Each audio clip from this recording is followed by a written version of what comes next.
और पायलट साहब तो अब कांग्रेस का वो केसी वेणुगोपाल जो है उसने फ़ोन कर दिया होगा तो आ गए। लेकिन पायलट साहब से ये टिकट के बारे में पूछते, इन्होंने पायलट साहब से टिकट की राय भी नहीं ली।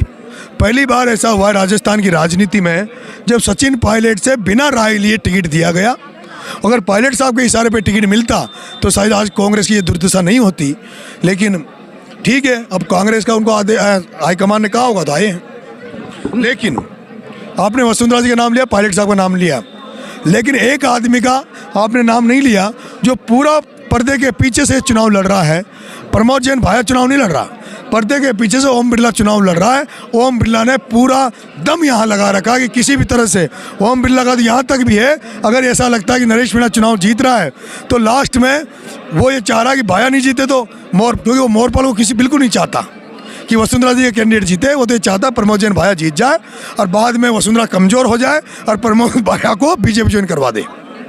अशोक चांदना जी अपनी पार्टी के लिए प्रचार कर रहे थे और सब नेता कर भी रहे हैं। आपने अशोक चांदना को लेकर टारगेट किया, उनको चांदनी कहा, ऐसा क्यों? देखो, मैं कभी भी किसी के खिलाफ आगे से नहीं बोलता और मेरे गुजर समाज से बहुत ही अच्छे रिश्ते हैं, मैं भाईचारा कायम करके चलता हूँ। लेकिन चांदना जी ने 2-3 बार मेरे को बहुत ही गलत तरीके से इंगित किया, गलत तरीके से बोले।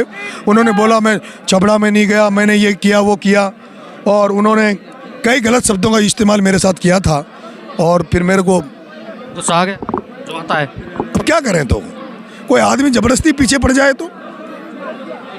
14 तारीख को कितने बजे जीत का ऐलान नरेश मीणा का हो जाएगा? अब देखो, ये तो ईश्वर के हाथ में है, महेंद्र भाई अपने हाथ में नहीं है। अपना काम है मेहनत करना, जनता से आशीर्वाद लेना, जन जन तक जाना।